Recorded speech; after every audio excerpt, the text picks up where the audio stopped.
contracting in a remote-first world. Colin McCarthy is on a well-deserved vacation. I'm Frank Marvin, president of Lagarde, and we have Don Marie Vaughn running the back office part of the webinar.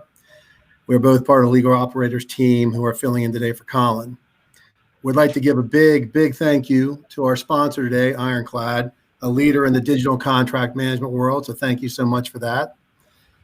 We have an excellent panel today, which will be moderated and introduced by Michaela Waters. Michaela is the head of legal operations at Ironclad.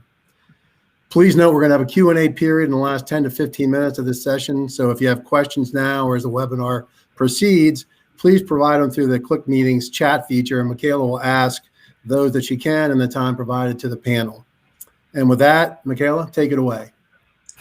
Hi, thank you so much for that intro, Frank, and thank you everyone so much for joining us this morning.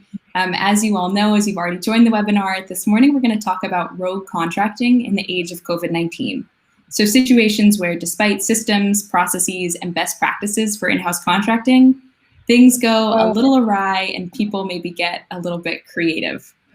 So here to join me today in this discussion are our amazing panelists, Ryan Black, Director of Legal Operations at Opendoor, Gina Ferrari, Head of Global Legal Operations at Snap, and Angela Mendenhall, Senior Corporate Paralegal at Impossible Foods. They can do a much better job of introducing themselves and their impressive careers than I can. So without further ado, I just wanted to open up by passing it over to the panelists. If you wouldn't mind introducing yourselves, Sheena, maybe starting with you, and then passing over to Ryan and Angela. Welcome. Yeah, thanks, Michaela, so much. Sounds good. So my name is Sheena Ferrari. I joined Snap about 3 months ago now as their head of global legal operations. Previous to that, I spent some time at Blue Shield of California, Fitbit, SurveyMonkey, and Gilead, all within the legal operations space. More of a specialization in the InfoGov space and e-discovery. So contracting has been something that I've been working on more in the last few years of my career.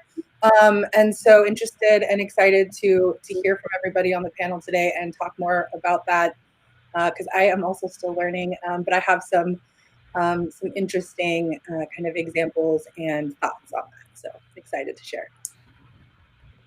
Great. Thank you, Michaela, and to the Ironclad team and the legal operators for hosting today. I'm really happy to be part of this panel.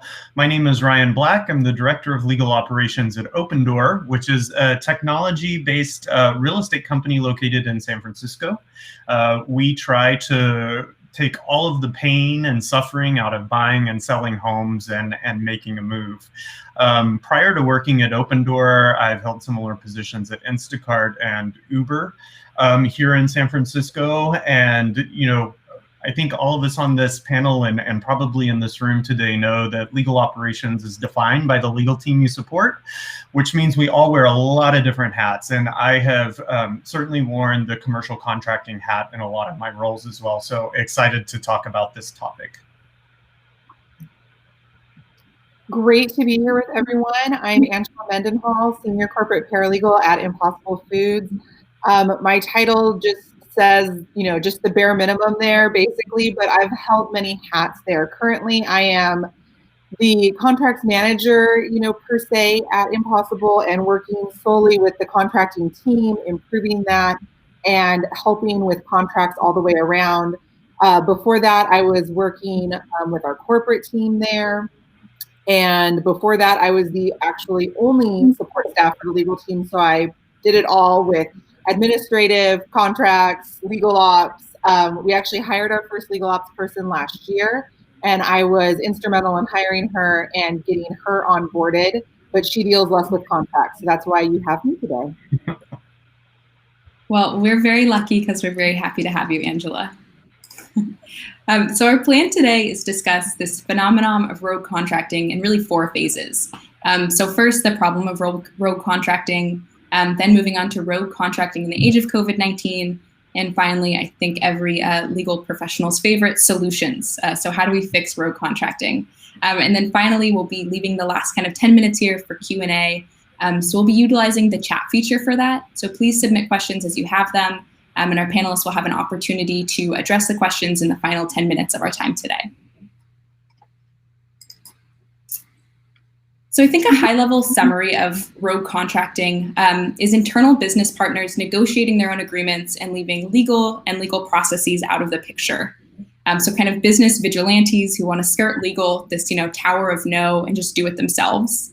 The result is that if and when something goes wrong, legal has to pick up the pieces, and kind of often in the dark. And the way that legal is alerted of rogue contracting situations is really often when something has gone wrong or maybe gone a little bit differently. And Angela, I was hoping you could start us off maybe with a favorite example of rogue contracting at Impossible Foods. Sure. I think rogue contracting starts, at least for us it did, when we go from a really small company and we grow quickly. So one of our core values is to blast ahead, and people take that to heart and move quickly without always thinking about the process or why we have a process.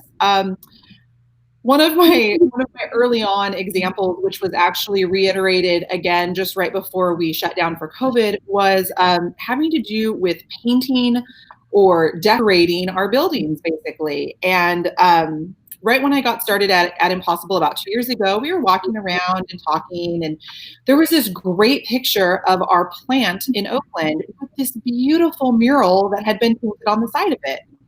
And we're looking at it thinking, we lease that building. I'm not sure we can paint it. And people are talking about it. The groups are going out taking pictures with themselves in front of it. And come to find out that mural was painted with a special artist and all of these things, but no contract involved.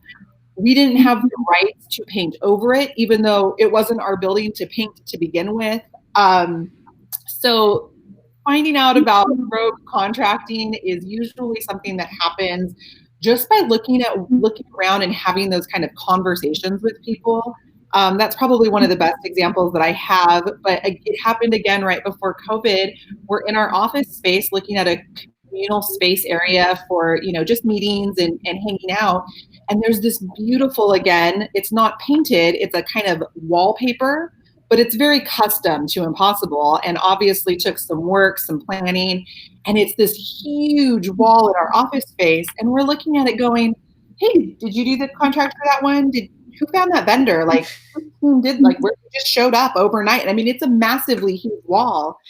And so those are two of my favorite examples of finding out about rogue contracting, is when you can really see it right up in your face as you walk around your own office. Well, I hope the mural was beautiful, at least. It sounds like it was. We have a great creative department, and so they were definitely beautiful murals, but there was some hurdles that we had to jump over in order to make sure that we had the rights to those murals and were able to do with them what we needed to do. And Sheena, do any examples come to mind here for you? No, but I think Angela was spot on. I can probably think of one, but Angela was so spot on the growth being the catalyst for that, I think. Because a lot of companies, as you are growing, I think the sales org, to your second point, how they differ across business units, it is some departments within your org are going to be more sophisticated as it comes to contracts, but most of the time, what's really interesting is that, as you grow, you're going fast. If you work at a company like mine that is allergic to bureaucracy and really wants to stay nimble and quick, you lose some of that. And then also too, as you don't have headcounts like ours in a smaller company. And so Snap growing the way that it is right now, as I started to come in, that was literally one of my main goals coming in, was let's get our arms around all of the different contracting processes. And what I also think happens a lot of the time, and I've seen this happen at a couple organizations I've been at, is that sales is built up, but the rest of the org is forgotten. And that's where a lot of the rogue contracts come from. And that's what I'm currently working on right now is that's great. We have Salesforce. It's great. Our contracts are good in there, but what about everybody else? Where's everybody? Where's everything else? And how can we, make sure that you support the rest of the org and communicate well? Maybe that means and maybe we'll get into this more in a second, but maybe that means making sure that you're onboarding, right? So that you can get everyone new to the company familiar with your processes, which is also something I'm looking into at the moment. And Ryan, where do you think rogue contracting comes from? At Opendoor or across all of your different experiences? It's a great question. I mean, I think there are a lot of different places that it can come from. Assuming good intentions about our business partners, I would say it usually comes from a lack of knowing that there's a process or knowing where to go to find the process. Certainly for newer employees, that's a big, learning curve when joining a new organization, because every legal department, every organization works differently. But then there are those that I would put, on the more rogue end of the scale, who know there's a process, but maybe think, well, this is only $5,000. It's not that important.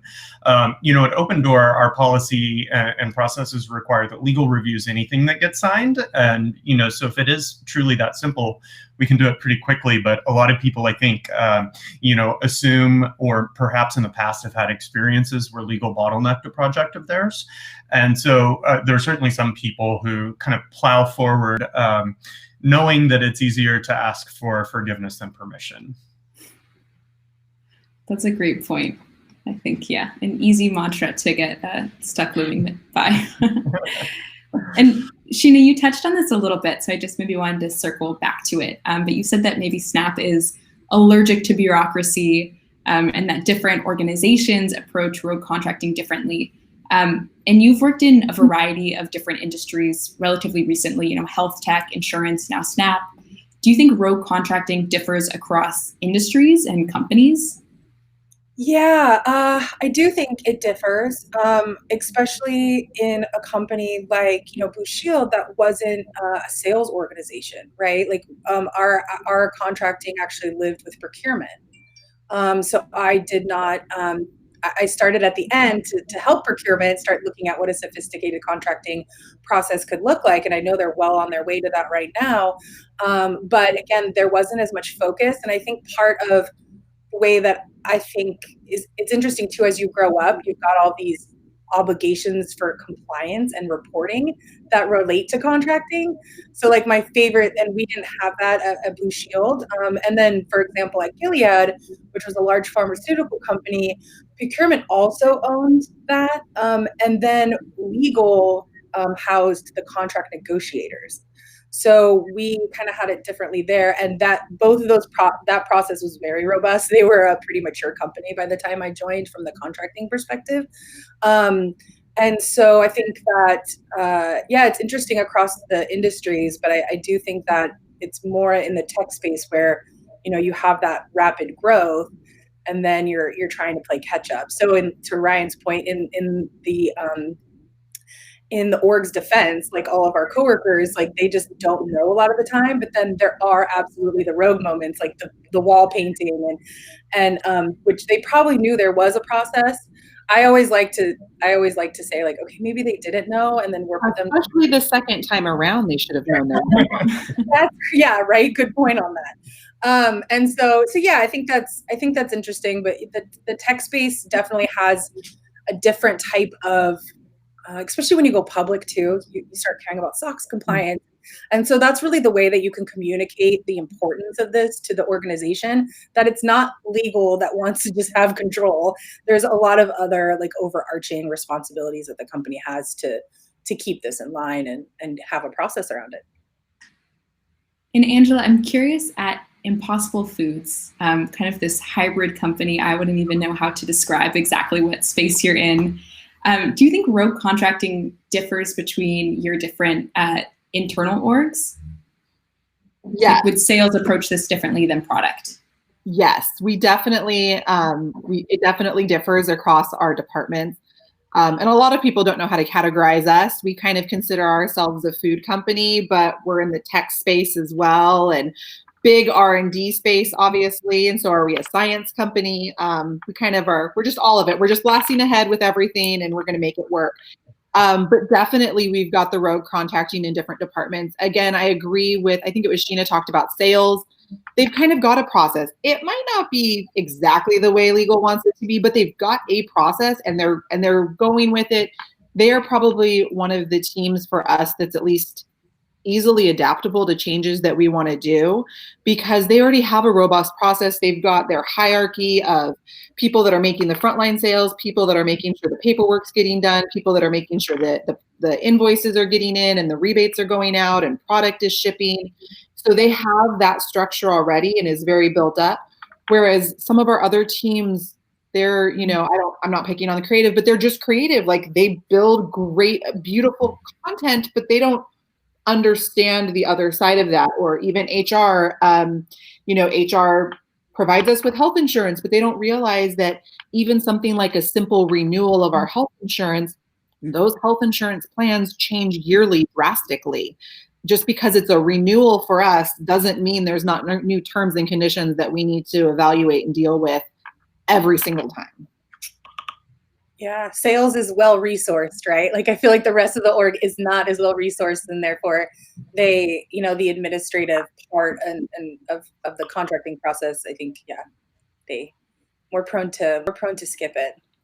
Despite all the back end that goes into supporting sales, they get the credit for actually making the money for the business, I think. It's very easy to see, well, we had millions of dollars in sales at whatever it is, and we closed national accounts like Burger King and Starbucks. All of that goes to the sales department, which is great, but there's a lot of other departments that lifted that up so that we could get there, and it includes legal. Absolutely. Yeah, and I think that's, how legal knows that they're doing a good job is when you're able to support, the entire organization across all departments, and help them do their job well. So I think I know at Ironclad, we always think of, a win for one department is by its nature a win for another department, because we're all in the same boat, rowing in the same direction. Hopefully. And I think, we can all really, when we think about the cost of road contracting, I think maybe the four of us automatically think of time spent chasing down a contract, time spent trying to figure out the context of what happened, time spent trying to, make sure that things are in ship shape and legally compliant or process compliant. But Ryan, I'm curious, in your experience at Opendoor, what are the hidden costs of road contracting? So beyond the cost to legal, what are the costs to maybe the company or the cost to the internal kind of rogue partner? Yeah, so the first thing that I think most people think about is rent to the company, which makes a lot of sense, right? But there are a host of other issues, that could impact the company, be it potential hidden monetary obligations, confusion around when a contract terminates, or whether there's an auto renewal provision, and if there is auto renewal, how quickly or how much time we have to kind of turn that faucet off before it renews. And then, the other major category that I can think about are restrictions on our business. So have we agreed to a non-solicit provision? Does our recruiting and HR team know about that? And are they able to put those controls in place? Have we agreed not to compete with someone that, we've engaged as a third-party vendor? So these are all things that I think, most well-intentioned people and kind of business sponsors or business owners of the contract don't really realize get hidden necessarily in the meat of the words of the contract, and are all things that the legal team looks out on and for. And then, from the accounting perspective, it impacts accounting as well. Legal often negotiates in my organization. Legal often negotiates different payment terms and see if we can pay on a longer scale so that, we're able to take advantage of the time value of money to our benefit. And, assuming that, that wasn't done, then what payment term are we stuck with? Are we within the standard 30 days, that we'll kind of agree to in most instances, or is there an on-demand or a 10 or a 15-day payment term? So anything I think that you can put in words and put in a contract can ultimately become a risk later on. I love that you have, you always say that you're assuming good intentions with your business partners. If there is, because that's just the perfect way to look at it. But if there is a situation of road contracting, do you see that as an educational opportunity, or how do you go about, engaging in that conversation with a partner? Absolutely, because I think, one of the last things that I want to do at Opendoor or any other company that I'm working for is make matters worse so that they're even more afraid to come to legal in the future. So I do try to use these moments as teaching opportunities and opportunities for kind of continuous education about our contracts process. So I try to take a very gentle touch. What's done is done, and we will move forward best we can from here. But I do typically like to take the opportunity to remind people where they can find information on our intranet about the contract review process.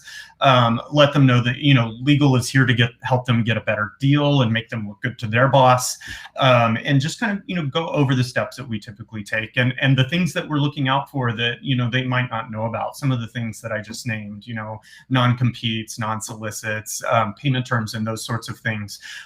People's eyes typically kind of light up, and there's a moment of realization when we have this conversation. And those are the people that I find are most engaged in the process early on in the future. And do you think that helps negate the issue of, repeat offenders? Hopefully so. I mean, our legal team, like most other legal teams, are very busy. We have a lot on our plates. And so I understand that there is this, concern of moving quickly, but moving ahead, in a compliant manner or mitigating risk as best we can. But I really try to, establish a relationship between members of the legal team and our business partners, so that they know that we're here to be a partner to them. A lot of internal organizations, the legal team will call the business folks their clients, and we call them partners at Opendoor because we really want to drive home and establish that connection that we're here to help. We're not here to hinder. I can't think of a time at Opendoor where something was an absolute deal breaker. Certainly there are situations where there should be absolute deal breakers when the risk to the company is too great to bear. But for the most part, when we've worked together, we've really been able to work both as a legal and business team and with the counterparty to kind of move forward and find a deal that's really best for all parties. Yeah, always in the interest of moving forward. Yeah. Which is a perfect transition to moving forward to where we're at today. So I think, as we've discussed on this call so far, rogue contracting was already a problem when we had the luxury of being in the same office as our teammates. You could just go tap someone at their desk. We were more spatially connected, but the issue's gotten way harder today with remote first work, and abrupt business changes, abrupt process changes, bringing forth, a whole new set of enforcement challenges and communication challenges. So Sheena, I was hoping maybe you could start us off with this section and just kind of speak to how remote work has changed the issue of rogue contracting at Snap, maybe specifically in terms of kind of process, visibility, and friction. Yeah, absolutely. I think that what's interesting in this new role, for example, at Blue Shield, they were admittedly old-fashioned in their processes, and they did things like print all of their subpoena responses, send them by FedEx. All their contracts were kind of, they just had gotten DocuSign because it was cloud-based, and they had everything on-prem, when I joined, which was 2 years ago. So they, I think in that instance, the rogue contracting thing we really had to escalate all of our efforts to get more electronic. And that was kind of we really just started working on that, and business continuity, right, is related to having electronic processes and systems. I mean, at Snap, they started that way. We've been cloud-based only from inception. We have great tools. I think right now, the COVID thing hasn't really escalated like my projects like it did. However, I think there's still a sense of urgency to get things more organized in case this, just because if this ever happens again, it's like a real learning experience to just have everything consolidated, our processes clear, and very easy for our business to do. Because right now, what I'm thinking of as it relates to contracting is that we've gotten so busy and everybody in the whole organization is running. So is my Jira workflow clunky? Is this taking more of their day away from things that they need to get done? Do we have the easiest process? And those are the things right now I'm thinking of related to COVID and contracting, which is just ease of use to just keep moving as a business. And Snap is a global company, is that correct? You Yeah. have multiple offices, yeah. Yeah. So that's even getting the Ukraine team online, they're not allowed to use DocuSign, for example. So they were very paper-based. So in that sense, it's a good point, Michaela. In that sense, like there are parts of our org globally that I'm trying to, help get into an electronic space so that they can work better remotely. Even things like looking at e-notary, right? So that right now we can't do notarizations, and that was a big part of what we did day to day, and some of that related to contracting. So yeah, there is a sense of like just there are some things that we need to do, but Snap was very much well positioned for that. So yeah, it's been interesting to compare that way. Yeah, that's an amazing point that you were already, as you said, well positioned. I think coming, from the Ironclad perspective of being a smaller company with a really strong in-person culture, for better or for worse, Crystal and I were so used to, anyone had a question or a problem, just coming over to our desk, grabbing a coffee, having a chat. So even though our systems were already online, our culture was so in person that it's definitely been an adjustment for us to get used to sending, Slack first and email first versus just a quick desk chat. But maybe there's value in that, like you said, that, learning to maybe prematurely grow up a little bit as a company. Angela, you shared that wonderful mural story about road contracting and how it existed at Impossible Foods before COVID. But I'm curious now, are you seeing different contracting trends now that there's, less of an opportunity to paint a physical mural? I kind of feel like it's one of those things that you don't know until you know. And so I think this was always a big push for why a lot of Silicon Valley and the industries liked in-person offices. Despite having the technology, there was always a big push to be in person. And they said, there's so much lost opportunity for innovation and having those kind of one-off water cooler conversations that spark an idea and grow into, the next big thing. And I feel like us as a legal department, we've also lost that ability to kind of maybe catch things before or even after in the road contracting process.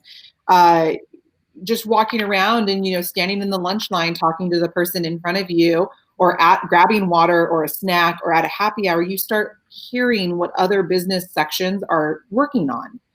And by listening to them, you can think, how far down this project are you? I deal with every contract we have, so I haven't seen that. Let me ask Matt. Matt hasn't seen it either, and so hasn't seen it. And then I can go back to that business. Hey, have you thought about legal in this whole process? Have we been included at all? Who are you talking to? So I feel like those moments are being lost right now. And people are less likely just to send you a Slack or an email that says, hey, I'm informing you that I'm just doing this great project. Just letting you know, I don't need your help or I don't need anything. And I'm just informing you as if I'd passed you in the hallway and we were discussing it. You don't really get those kind of interactions virtually. So unfortunately for us, I think there's just a lot we don't know about what's happening right now or could be happening until, as Ryan said, it kind of becomes a problem at one point. They're at the back end and they need help. There's some type of problem. And now they want to come to us and we're like, oh, well, where's the contract for that? So I think this will be a situation where we play catch up long term on some of these things. And have you actively implemented any process changes because of COVID yet, or still in the kind of learning phase? We have a process. It is defined. It is loosely enforced, which I think is our current biggest hurdle, is figuring out how we enforce that. And again, like Sheena said, I'm always looking at how can I make the process as smooth, simple, easy, because especially during this time, we know people have a lot going on. We've got a lot of parents that work for us that are trying to simultaneously educate and care for children and a variety of other aspects. And so I want to make sure that our process isn't bogged down, but we did have a decent process, especially for contracting before we started. So for me, it was more about making sure people had resources. So starting kind of about a couple weeks into COVID, we opened up office hours. And I sit on a Zoom call for an hour, 2 or 3 times a week. And I'm just there to be available. Like, come, bring me your questions, you want to walk through it? I will do it with you step by step by step. We will talk about how to answer the questions. And we have company-wide meetings every Wednesday. And so we've been pushing those, saying, this is the place you can go to. And it's the complete process. So it's us, legal, and then also with our team for requisitions and purchase orders, and then also our invoicing team, so that people can see how you go from contract to actually getting paid, and how that process works seamlessly across all 3 of us. We all sit on this open office hours call. So I think it's more just about pushing the information, making sure people keep hearing it again, and then letting them know that you're readily available and there for them when they need you. They don't have to Slack you or email you if they don't want to. They can literally just drop into what we have called open office hours for that very purpose. That's a wonderful idea. And, it takes a village. I love that you have so many people on that open office hours call. So Ryan, we've heard from many companies that contract volume has actually increased since COVID. As things are getting renegotiated and rearranged, that there's really been an increase in volume. And I'm curious if you think that change in contract volume contributes to an increase in road contracting, if there's any relationship there. On our end, it was a little bit the opposite. So certainly there are people, when there's a lot of contract volume, who are going to try to skip ahead in line or, cut legal out completely, right? But what we really experienced was a bit of the reverse, where we were trying to look at all of our existing obligations and trying to round up all of our contracts and understand those terms and see whether there was like fat that we could trim. And so what we were dealing with then was past sins of road contracting, and that's really how this problem presented itself to us. I have, seen a few instances in which people bypassed the legal department and entered into new contracts during this era. But the bigger problem for us was kind of uncovering all of the road contracting that had been going on all along, and taking a hard look at it and trying to decide what we were going to do to Angela's point, to make the legal team more accessible and approachable, to make us work faster and smarter, so that we could turn things around for our business partners much more quickly than we were doing before, to address some of that. And was there anything that you found through this process that, wasn't reversible? Any examples of road contracting that it was too late by the time you found it?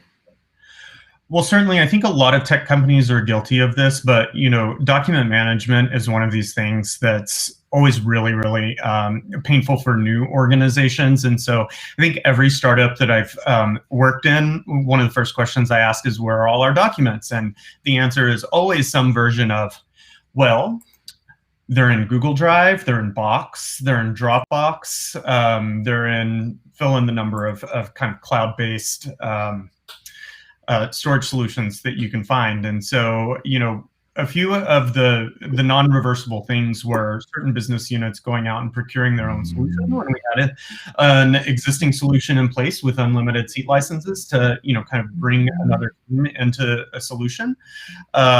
We had another team put in a CRM solution, in a similar way when we had 3 or 4 existing CRM solutions. And so what we're really finding is, no, nothing can't be undone. We can wait for the term to wind down and we can terminate those relationships and make better financial decisions going forward.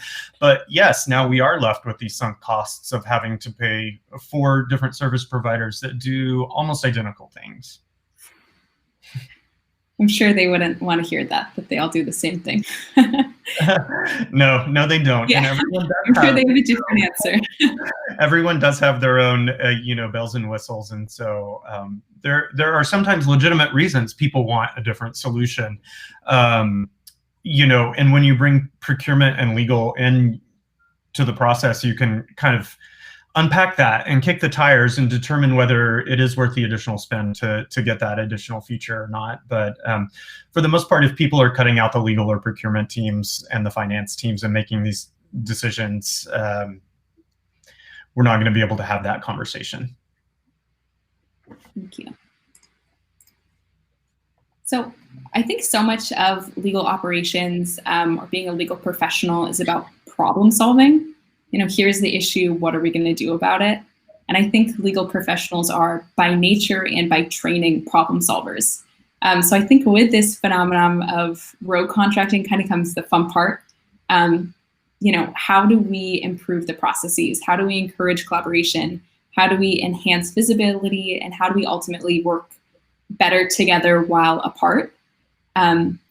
So Sheena, I'm going to pick on you for a second, but I know you did an interview with Ironclad's Vera De Vera recently for a legal operations spotlight. And you said that legal ops is about customer service and helping people. And I remember that because I 100% agree. And I just think that's a really great way to kind of frame the job that you do, is that you're helping people. So in that vein, how do you encourage contracting collaboration? How do you encourage your business partners to let you help them? Yeah, I think that certainly, customer service. I've been in orgs before where the business is kind of a pain point, and I've always thought that was a little interesting because it's literally what I see is the entire fun and corpus of my job, and so do legals. I loved your comment about partners instead of clients, Ryan. I think I'll suggest that internally here, and that's the exact same reason I call my vendors business partners and not vendors, because for the exact same reason. I don't know how, as far as collaboration goes, it's interesting because, again, culture is so different in every single company. At Snap, I can say that from finance to sales. So I'll step back and say, the first thing I normally do, and I love the office hours idea, Angela. I'm going to steal that from you too. I haven't done that yet. But what I had done when I started at Snap and what I've done in the past is get our operations leads from each of our different departments together. And so I meet once a month with finance ops, with sales ops, with engineering ops. And so we have a sync together where we talk about some of our crossover projects. And contracting is top of our discussion most of the time, because it does hit all of those different places. And so I think that's interesting because then those individuals are able to go and get the expertise in their organizations, and we're able to kind of streamline it that way. So that's been really helpful at Snap, just getting everyone on the same page and getting everyone excited about efficiencies. And just, so that's been one of the things that's made the most difference so far. And I can't think of anything else. I think just, again, culturally, Snap is just insanely collaborative, but I've had so many different experiences in that vein where, finance just goes, well, I trust you. Just go do it. And you're like, no, I need your expertise. I need you. You are the subject matter expert, and I need you on this. So I think it differs there. But I think in the more challenging situations that I just mentioned, it's really important to just, I'm always like Ryan too. I'm like, I'll try and do the heavy lifting. This is we before me. This is for the entire organization. This will benefit everybody. If it's not you, do you have another resource? Do you need help with a business investigation or resources so that we can focus on this? So there's a lot of, those are the types of tactics I would take in a sense where or in a situation where getting that type of collaboration is challenging. And in thinking about making legal easier to work with or more desirable to work with, what do you think business users, so your internal partners, what do they want and expect from legal? I think, again, that resonated when Angela was talking about creative, because they move so fast and it's often higher ups and big business deals. And so we're having a hard time kind of wrapping our arms around that and being able to report on it because it moves so fast. So I think that's an example of that. And then can you, one more time, Michaela, I lost the question. Just how do you, what do you think your internal business partners, what do they expect from legal, or what do they want out of that interaction? Yeah, so sorry, that's where I was going with that, with the creative piece, is that they want the reporting, which is something I'm always telling people. Do you want to be able to track all the awesomeness that you do? Then let's think of a way to do that. On the creative team, we were like, okay, well, let's do an email something like a JIRA ticket. So if you get a new request, you can just put that on there and it'll create a ticket. So at least you know that what you've worked on from a volume perspective. So just working with them to do that, because I think each of the different orgs, there's got to be some flexibility. But at the same time, that source of truth is really, really important. So it's a fine line. And one that I'm walking at the moment. But again, with the type of collaboration we have here, it's just about really having that forward thinking and like getting those requirements together for each of your groups, and being mindful of like how we can do that. Like, can we do a Slack bot for creative that goes into our contract management system, so that they don't have to, they can meet their partners, Ryan, where they already work. I love that. Yeah. So Ryan, in thinking about process changes and process enforcement for road contracting, or really just contracting generally, how do you define your process and then socialize it in a way that works for your business partners? Like, how do you get to a place where you're using more carrot and less stick? Yeah, that's a great question. I think sometimes it takes a little bit of both, but I try to be a little more carrot in that spirit of collaboration and trying to make the legal and business team see that we're all part of a larger organization, right? So when I came into Opendoor, we didn't really have a solution in place, or rather the solution, I should say, that was in place wasn't working out, and so had never really been adopted or fully implemented for that matter. So, kind of started out addressing that problem by understanding what problems we were trying to solve, and then looking for the right solution. And hat tip to our host here, Ironclad, we ended up going with Ironclad.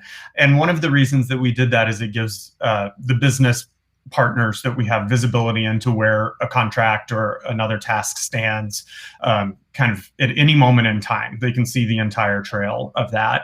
And so I think, having visibility and transparency and insight has been enough of a carrot for some people, but certainly there are other carrots that we need to offer in order to really get people to adhere to the process. So, when we were rolling out our solution, we introduced it by email. Our legal team has a monthly newsletter, so it appeared in that. It appeared in an all-hands company email, spoke at an all-hands meeting to give a quick overview and show everyone how simple it was. And then, we rewarded good behavior with, small tokens of appreciation when folks started doing the process right. So we gave our first 10 contract submissions Starbucks gift cards, or we acknowledge them in the props channel that we have in our company Slack. So we try to call out good behavior, and then, that's the carrot end, and the stick end, we try to make the stick look as much like a carrot as we can by doing some of the things that we talked about earlier. When we do catch a rogue contractor, we assume that their intentions were probably for the best for the company, and we go back to continuous education. And so kind of by combining the two approaches, we've ended up in a place where surely we're not catching everything. I mean, I think Angela said, you don't know what you don't know about. But what gives me hope and makes me think the process is working are the people who are becoming more engaged with our tools and more engaged with our process, reaching out earlier and earlier. Someone asked me the question the other day, about 2 days ago, is it too soon to bring legal in on this project? And the answer to that is always no. If you have started thinking about a project, it's time to bring legal in. And so, the more touch points that we have with our internal business partners, the more comfortable and convinced I am that our processes are starting to work and starting to stick a little bit more. My main takeaway there is just a gift card never hurts. Oh yeah, never hurts. Applicable here in most areas of life. I did have a couple of people say they don't drink coffee, and they gave me the gift cards back. But get a scone, so much. Got something for those folks. Angela, thinking kind of more specifically here about visibility, with everyone remote first, or a lot of people in this new remote first workplace, how do you get contracts and contracting processes into the open so that everyone can see them? And how do you get legal in the open so that people want to work with your department or at least know about your department? I know you mentioned office hours, but does anything else come to mind there? So it's been a little difficult because we've always been part of the onboarding process. Legal always has a section. So new employees get to see us and hear from us, which is great because if you can catch the new employees, ultimately they're going to outnumber the starters, the foundation, and the process will kind of take hold. But our big takeaway there has always been in new hire orientation, come and see us. A physical, talking to us in person is better, it's more confidential. Come over, I would describe where we sat in the building. We used to have a tea time and we had a tea Slack channel. We have a couple of people on our team that are very into tea. We had a tea cart with specialty teas and come and have a cup of tea with us, just chit chat. And now I'm kind of like, well, just send us an email it is definitely harder in those veins. I reiterate that we have aliases, so send an email to our legal alias, and that comes to all of us. That way you don't have to wonder, should I send it to Angela? But what if it's not for her? And what if I messed up? And what if I should have sent it to our IP people or our corporate people or who? I always encourage them, if they want to reach out to me personally, great. But if they also want to reach out to our alias with more general questions, that's always good. But for visibility for contracts specifically, it's hard for us because we don't allow visibility into all contracts that we have for a variety of reasons. We don't want a business person to be able to see that we have a contract with Burger King, let's say, and automatically think that the thing they're going to do with Burger King is covered under that contract.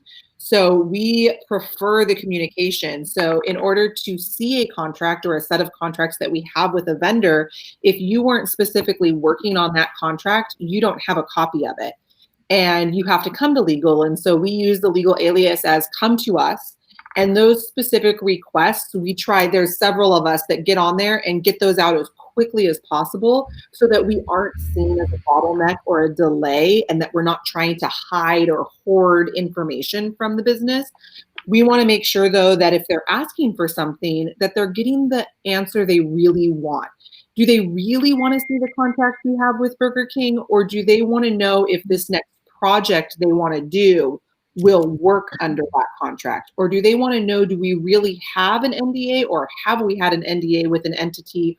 Or do they want to know, can I tell that entity mass amounts of confidential information? And so we would rather coach them through that process and point to the specific areas of a contract that might help them or might hinder them, rather than just open our repository for everyone to search through on their own, because we think that the business might not go as in-depth into the contracts as they might need to be for what they're trying to do. So visibility is always hard. We definitely just try and make it so that if they ask, we're not hindering. We are very quick. We usually turn those requests around in less than 5 minutes because they are easy for us to get out. I think so much of that goes back to Sheena's point of customer service. Yeah. Understanding your partner's pain points, having empathy, and then really understanding their questions so you can provide a thoughtful answer. Always a challenge, and always a challenge to get your department not looking like that the black hole or a place that's going to hold up a deal. So at Ironclad, we've also actively been thinking through solutions, not only to road contracting, but just solutions to this new remote first world and contracting processes. And we've kind of identified 3 main solutions. The first for us is software assisted communication. So making it easy to collaborate and easy to clearly relate communications, so that if there's an issue with a contract, you can have that communication in one place, make it accessible, make it visible, so people know where to go and know where to get their answers. We also think about programmed knowledge sharing. So how to, program our processes into our software, make our legal processes visible and enforceable, and really use program knowledge sharing to assist with change management and process change management. And we also think about on-demand reporting. And I think, Sheena, that you mentioned the importance of reporting and relaying the power of that to your business partners. And that's definitely something we think about, the ability to have your contract set in a format that is reportable, searchable, and dynamically usable. That's super essential to contract visibility and to proving value for why legal systems are in place, and why ultimately adhering to those systems benefits everyone. It benefits not only the legal department, but it benefits your business partners, it benefits the company, and if everything goes as planned, it really makes everyone's life smoother, easier, and better.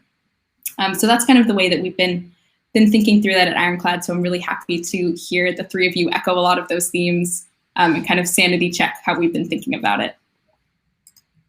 But in our last 8 minutes here, just kind of wanted to open it up to Q&A. Maybe I'll start with one question that came through the chat.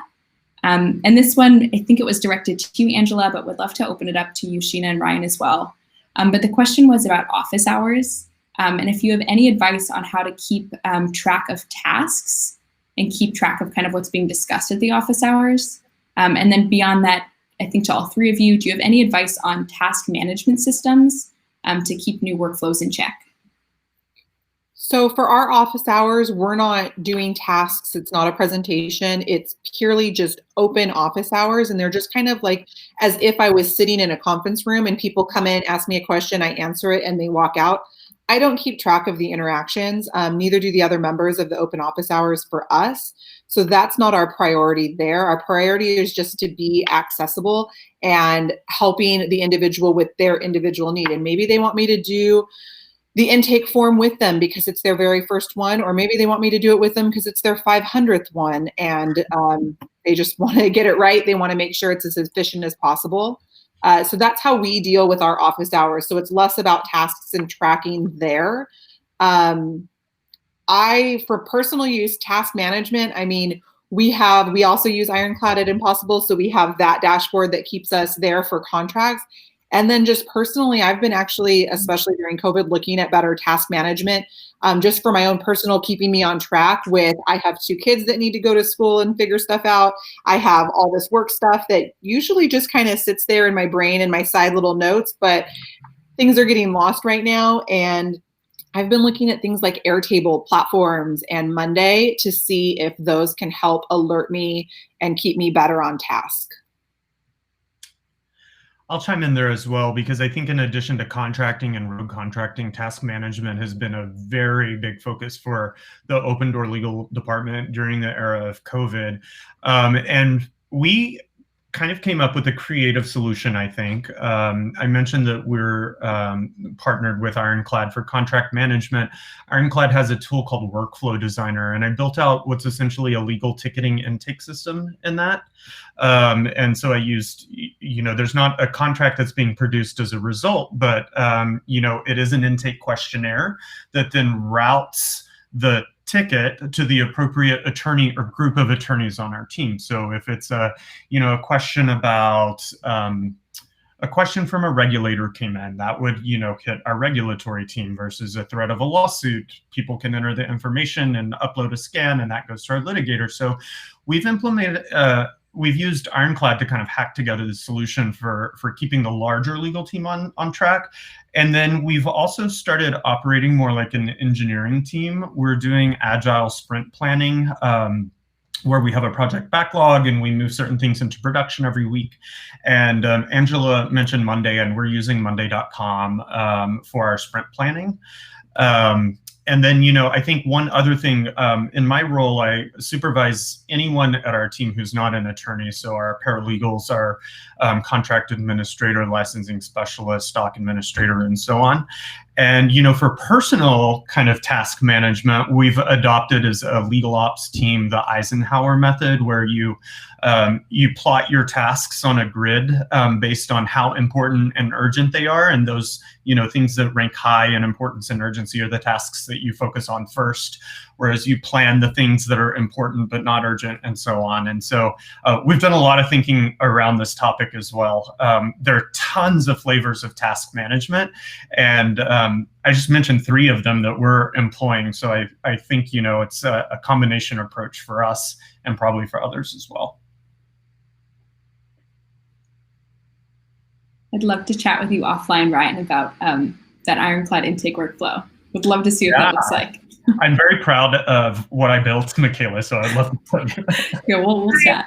I too, Ryan, would like to see that because I do not use Ironclad, but I'm doing a RFP for a new system in 2021. So I'm really interested in that.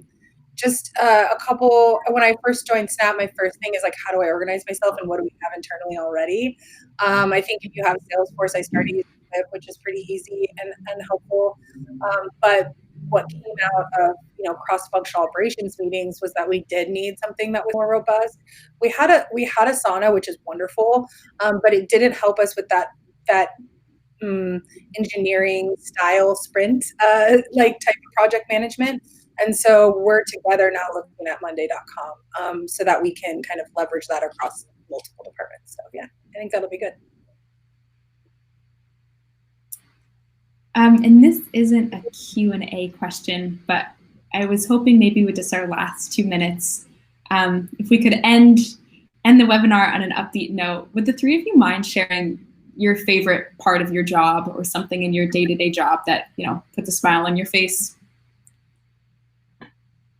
I could start. I think just building and problem solving. Someone mentioned that earlier. I think it was you, Michaela. It's really fulfilling to solve problems. And I think that's, why, my entire legal department and so much of the Snap organization does that. And it's really, really gratifying. And then just human beings, people being able to help. That's like my main thing too. And that's why I do. And that really resonated with me again, just missing that kind of human interaction. Because I was laughing a little bit too, where tech companies, they put us all in open spaces because they wanted that innovation in those times. Now here we are, like on the complete opposite end of that. And I think that there is some concern in my company about transactional relationships becoming more of a thing. So I think that's the favorite part of my job that I hope comes back at some point soon. But in the interim, I think video chat is such a big deal because it does allow you to feel at least some of that human connection that we're all missing. So before COVID, I would say that definitely it was the human connection with the people. I was not big on sending a Slack message when I could just get up and take a couple steps and walk across, the office and chat with somebody at their desk. So definitely it's the people and the team that I work with specifically, the whole council team that we have, which is regulatory and legal and a variety of other people on our team. We just have a really cohesive team. We're fun. We like to have lunches together, things like that. So that's definitely the best part. And we've tried to maintain that with, a weekly happy hour that we host on Fridays, just our big team of 30, because we're not there all sitting next to each other anymore. And it's nice to chit chat about something that's not work related. And then we have smaller team meetings on the regular where, again, we can cover work stuff in those meetings, but we can also just, if there's nothing pending that we need to discuss that 30-minute quick morning meeting, then we can also just discuss, our daily lives. And I think those are the things that I really push me along to keep working and moving forward with. I still don't know what I want to do when I grow up, but I did have a prior career before jumping into the legal world in counseling and psychotherapy, and I ultimately left because while I loved solving problems and working on puzzles, I kind of wanted something that felt more immediate and actionable. And so, in a legal department, you kind of see your return on your investment a little bit more quickly. But what I also found is that working with attorneys and on the types of complicated problems that legal departments deal with, you still need that human-to-human connection and interaction. And so I think, we just heard Sheena and Angela say the same thing. The human connection is really important to making any type of progress. And I love being able to have that as one of the tools that helps move my projects forward. It probably gives me the most satisfaction, knowing who to know, establishing the types of relationships you need to establish within a company, whether it's with the CFO or the CFO's executive assistant. Building those relationships is critical, and it's also fun for me. Thank you. Now I feel all warm and fuzzy about legal ops. Michaela, thank you so much for hosting this. Sheena, Ryan, Angela, thank you so much for your time and putting it in here. As Colin noted in the chat group, it'll be on the Legal Operators website. You'll see we'll send out a recorded version to everybody who's on here. But thank you, everybody, for your time. Much appreciated. Thanks Thank so you for having much. Thank you, everybody. Have a great rest of your day.